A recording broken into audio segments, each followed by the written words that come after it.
Speaker గారిని ఏమనుకున్నా మా తప్పేం లేకున్నా ఇవాళ జగదీష్ రెడ్డి గారి మీద నింద మోపుతూ ఇవాళ 11 గంటలకు వాళ్ళు బ్రేక్ చేసినారు అసెంబ్లీని. ఇప్పుడు 3 అవుతుంది. అంటే 4 గంటల నుంచి అసెంబ్లీని ఆపేసినారు. అంటే మేము మాట్లాడకూడదని, మేము ఈ ప్రభుత్వాన్ని ప్రశ్నించకూడదని ఇట్లా కుట్ర పన్నుతా ఉన్నారు. చివరికి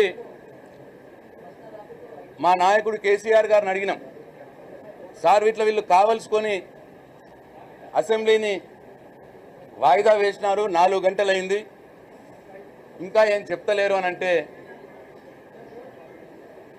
కేసీఆర్ గారు మాకు ఒకటే మాట చెప్పినారు,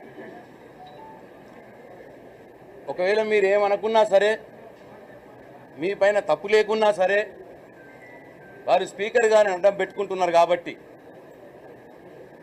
మీరే హుందాగా, ఒకవేళ మేమేమి తప్పు మాట్లాడకున్నా, ఒకవేళ స్పీకర్ గారు అలా భావిస్తే స్పీకర్ గారికి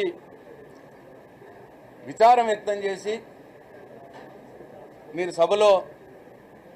సభ నడిపే విధంగా చూడండి, ప్రజా సమస్యలు వచ్చే విధంగా చూడండి, ప్రజా సమస్యలపై ఈ ప్రభుత్వాన్ని నిలదీసి ప్రజలకు వారిచ్చిన హామీలు అమలయ్యే విధంగా చూడండి.